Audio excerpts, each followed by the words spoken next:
नमस्कार दोस्तों, आप सभी का हमारे YouTube चैनल मन का वॉइस में स्वागत है। मैं रोज एक शिक्षाप्रद कहानी लेकर आता हूं और कहानी के बाद वास्तु टिप्स की महत्वपूर्ण जानकारी देता हूं, जिसे अपनाकर आप अपनी जिंदगी बदल सकते हैं।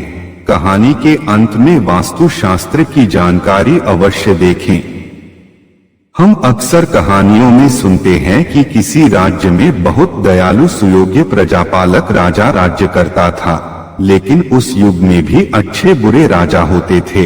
मैं उन्हीं में से एक अति दुष्ट क्रूर राजा की कहानी सुनाता हूँ। एक नगर में बहुत क्रूर राजा राज्य करता था।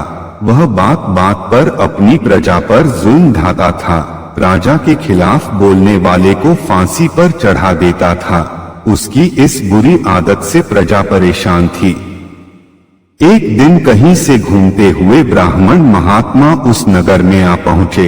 प्रजा ने उनसे राजा की शिकायत की और कहा कि आप कृपा कर किसी तरह इस क्रूर राजा का व्यवहार में बदलाव लाने का प्रयत्न कीजिए। महात्मा बोले, अवश्य बदलाव करूंगा, मगर उसका अभी समय नहीं आया है। अभी आप लोगों को उसकी और कई जुल्म सहने के लिए अपने को तैयार रखना होगा। ये कहकर महात्मा जी पास ही के जंगल में जाकर एक कुटिया बनाकर रहने लगे। वहाँ एक गुरुकुल बना लिया। वे प्रजा के गरीब लोगों के बच्चों को शिक्षित करने लगे। वह रोज नगर में भिक्षाटन के लिए आते और सभी के घरों से एक मुट्ठी अनाज इकट्ठा कर अपने शिष्यों के साथ गुरुकुल लौट जाते। इस प्रकार उन्होंने बहुत अन्न इकट्ठा कर लिया। कभी कभी शिष्य पूछते, गुरुजी बहुत अन्न इकट्ठा हो गया है, हम इसका क्या करेंगे? तब महात्मा जी बताते, हमें और बहुत से अन्न इकट्ठा करने हैं। आने वाले समय में यहाँ बहुत बड़ा दरिद्र यज्ञ होने वाला है। हम सब यज्ञ के लिए ही अन्न जुटा रहे हैं। वह यज्ञ बहुत लंबा चलने वाला है। यह सब तुम लोगों के देख रेख में होने वाला है। इस प्रकार 12 वर्ष गुजर गए। आने वाला वर्ष में भयंकर अकाल पड़ गया। एक बूंद कहीं वर्षा नहीं हुई, जिसके चलते नदी, तालाब, पेड़ पौधे, नगर के कुंबे सूखने लगे। किसानों के खेतों में फसल नहीं हुई। उनको भूखे मरने की नौबत आ गई। ऊपर से क्रूर राजा के चापलूस मंत्री सभी प्रजा के घरों से कर वसूलने लगे। पिछले साल का बचा अनाज भी जोर जबरदस्ती उठा उठा कर ले जाने लगे। प्रजा में हाहाकार मच गया। उधर राजा मौज मस्ती में अपना समय बिता रहा था। एक दिन राजा की रानी नगर भ्रमण को निकली। रानी परम दयालु थी। उन्होंने देखा जगह जगह चीख पुकार मची है, लोग भूख से बेहाल है। उन्होंने पास जाकर उनका हाल जाना तो सबने बताया कि इस भयंकर अकाल में मंत्री जी सभी घरों से अनाज उठवा ले गए हैं। हमारे साथ हमारे बच्चे भी अब भूखे मरने को मजबूर है। रानी बहुत दुखी हो महल लौट आई और राजा से सारा हाल कह सुनाया। राजा ने रानी को आश्वासन दिया कि जल्द ही हम मंत्रियों से विचार विमर्श के बाद कोई उचित कदम उठाएंगे। इस तरह हम अपने प्रजा को मरने नहीं देंगे। राजा ने शाम को मंत्रिमंडल की बैठक बुलाई और मंत्रियों से अकाल के समाधान का सुझाव मांगा। उसमें कुछ दयालु मंत्री थे। उन्होंने सुझाव दिया, महाराज, शाही गोदाम प्रजा के लिए खोल दी जाए। मगर चापलूस मंत्री राजा को सुझाव दिए कि ये गलती हरगिज ना करें, वरना राजा को भी भूखे मरना पड़ सकता है। हमारे गोदाम में राजा के परिवार, मंत्री के परिवार और सैनिकों के लिए 12 वर्ष तक का भंडार है। अगर यह अकाल 12 वर्ष तक रहा तब भी हम सब सुरक्षित रहेंगे। अगर अनाज बांट दिया तो प्रजा के साथ हम भी भूखे मर जाएंगे।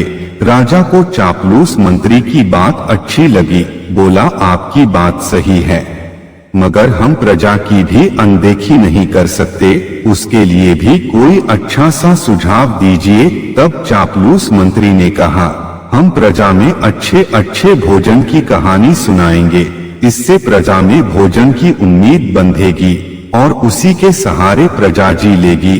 राजा बोला, ठीक है, कल से जाकर आप लोग प्रजा को कहानी सुनाएं। चापलूस मंत्री अपने लोगों के साथ जाकर प्रजा में राज दरबार के भोजन का गुणगान करने लगा। पहले दिन इस उम्मीद से प्रजा मंत्री के पास इकट्ठा हो गई कि शायद इस क्रूर का हृदय परिवर्तन हुआ हो, मगर जब पता चला कि ससुरे जले पर मरहम के बजाय नमक लगाने आया है, तो दूसरे दिन उसकी बात सुनने कोई नहीं गया। उसके चले जाने पर महात्मा जी नगर में पधारे और सभी को अपने आश्रम पर आमंत्रित किया। जब सभी लोग आश्रम पर गए तो पहले महात्मा ने सभी को भोजन खिलाया, पानी पिलाया। उसके बाद बोले कि हम जो आप लोगों से एक मुट्ठी अन्न इकट्ठा करता रहा, वह सब हमारे पास रखा हुआ है।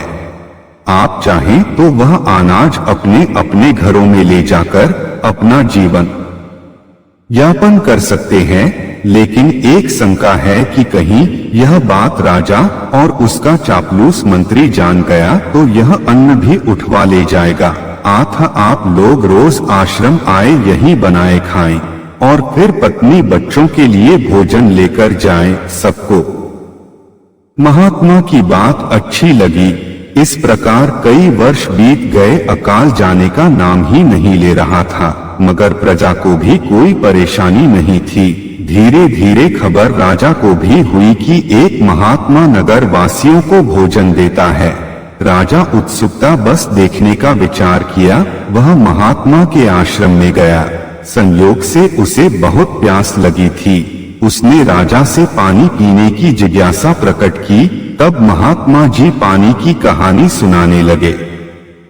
राजन, यहाँ से 50 कोस दूर भागीरथी नदी बहती है। उसका जल इतना मधुर मीठा है कि बार बार पीने पर भी जी नहीं भरता। राजा बोला, महात्मा जी मुझे बहुत जोर की प्यास लगी है, मुझे अभी पानी पिलाइए। तब महात्मा जी बोले, यहाँ से 20 कोस दूर एक ताल है, उसका जल बहुत ही मीठा है, पीने वाला आनंद से भर जाता है। महात्मा जी, चाहे आपके पास खरा जल ही क्यों न हो, उसे ही पिलाए, मेरे प्राण निकले जा रहे हैं। तब महात्मा जी बोले, राजन, मेरे पास इस वक्त सिर्फ अपने 2-4 दिन तक पीने के ही पानी है, उसे तुम्हें कैसे दे सकता हूँ? तुम्हें पीला दिया तो मैं क्या पीऊंगा? राजा बोला, महाराज जी, आपके पास तो 4-5 दिन तक का पानी है, मगर पानी के बगैर मेरे प्राण अभी निकले जा रहे हैं। तब महात्मा जी गंभीर हुए और बोले, मूर्ख राजा, तुम्हें अब भी मेरी बात समझ नहीं आई। तू भोजन की कहानियां सुनाकर प्रजा का पेट भर रहा था, तो पानी की कहानी सुन तेरी प्यास क्यों नहीं बुझ रही? मैं कब से तुम्हें पानी की कहानी सुना रहा हूँ और तुम पर कोई असर ही नहीं हो रहा। राजा की आंख तुरंत खुल गई। उसे अपनी गलती पर अफसोस होने लगा। बोला, महाराज जी, मैं चापलूस मंत्रियों के बहकावे आ गया था। मेरे समझ में आ गया है कि कहानी सुना देने से ना तो किसी का पेट भरता है, ना प्यास बुझती है। आप मेरी गलतियों को क्षमा करें और मुझे पानी पिलाएं। तब महात्मा राजा को उस जगह ले गए जहां वे अपने योग बल से पानी का विशाल स्रोत बना रखा था, जिसमें जंगल के जीव जंतु, पूरे नगर वासी आनंद से पानी पीते थे। राजा ने भी जी भर के पानी पिया और महात्मा से विदा ले राज दरबार गया। सबसे पहले चापलूस मंत्री को जेल में डलवाया और प्रजा के लिए अपना अन्न भंडार खुलवा दिया। राजा के ऐसा करते ही उसी रात आसमान में काले काले मेघ घिर आए और वर्षा होने लगी। प्रजा खुशहाल हो नाचने गाने लगी। सभी महात्मा जी के जयकारे लगा रहे थे।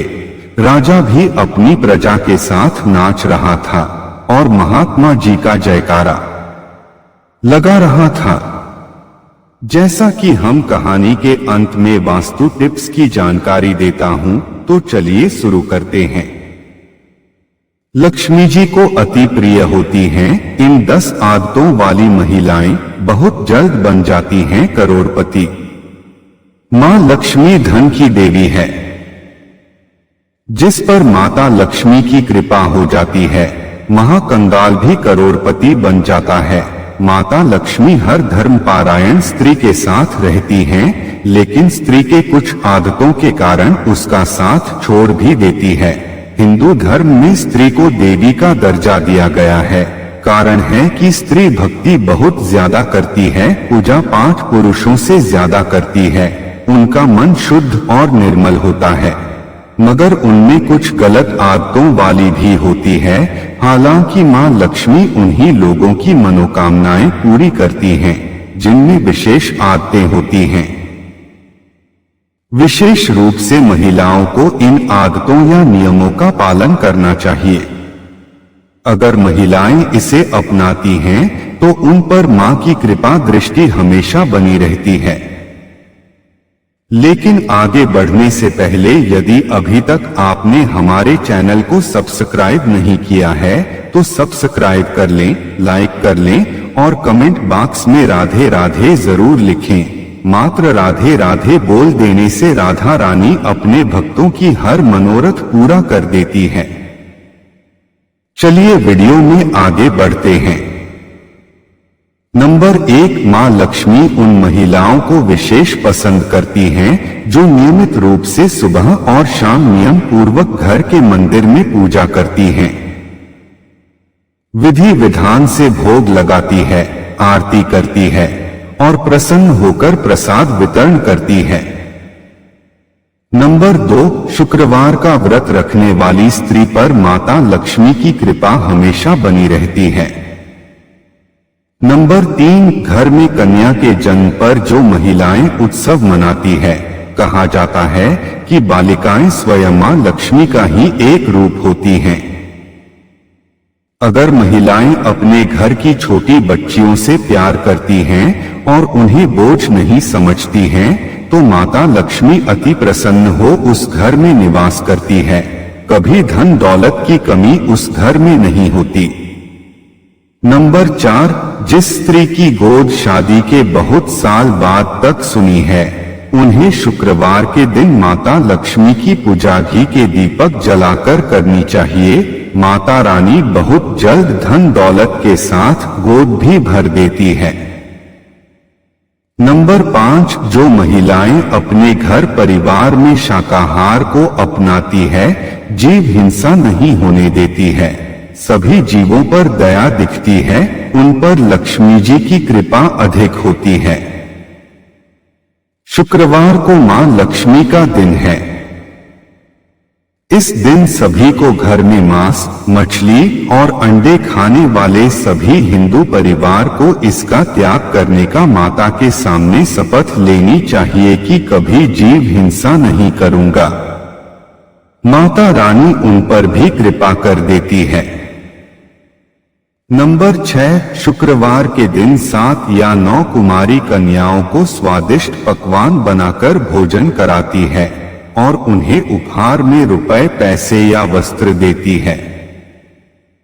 तो ऐसा करने वाली महिलाओं पर मां लक्ष्मी अपनी कृपा बरसाती रहती हैं और उसकी हर मनोरथ पूरी हो जाती है।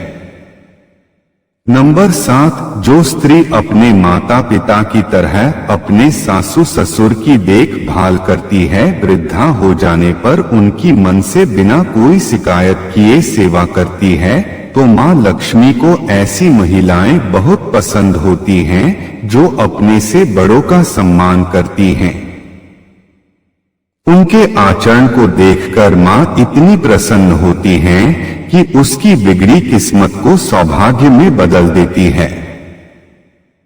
नंबर 8, जो औरतें कभी किसी की चुगली नहीं करती, इधर की बात उधर नहीं करती, कटु वचन नहीं बोलती, वो मां लक्ष्मी की बहुत प्यारी होती है।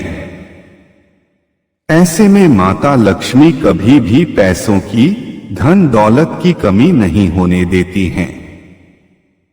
नंबर 9, जो औरतें बेमतलब परिवार के प्रति उल्टे सीधे बातों से अपने पति की कान नहीं भरती, घर में दीवार नहीं खड़ा करती, बल्कि परिवार को हर संभव साथ एक साथ रखने वाली महिलाओं के साथ भी माताओं का विशेष लगाव होता है। अगर कोई महिला परिवार में दरार पैदा करती है तो माता जी उस पर अपनी कृपा नहीं दिखाती हैं। नंबर 10, जो महिलाएं बेमतलब कभी बाहर घूमने नहीं जाती, दुष्ट महिलाओं से मित्रता नहीं रखती, अपने पति के अलावा किसी दूसरे पुरुष में आसक्ति नहीं रखती, अपने परिवार के मर्यादा का ख्याल रखती है, वैसी स्त्री पर माता असीम कृपा बरसाती हैं। क्या आपके अंदर है ये आदतें? अगर नहीं है तो कोई बात नहीं, जब नींद खुली तभी सवेरा। अगर नहीं तो आज से ही अपनाएं और माताजी लक्ष्मी की असीम कृपा का लाभ उठाएं। अगर आपको हमारी वीडियो अच्छी लगी हो तो हमारे चैनल को सब्सक्राइब करें, लाइक करें और कमेंट बॉक्स में राधे राधे जरूर लिखें। मात्र राधे राधे बोल देने से राधा रानी अपने भक्तों की हर मनोरथ पूरा कर देती है। आपसे पुनः मिलते हैं एक नई वीडियो के साथ, तब तक के लिए आपको और आपके पूरे परिवार को राधे राधे।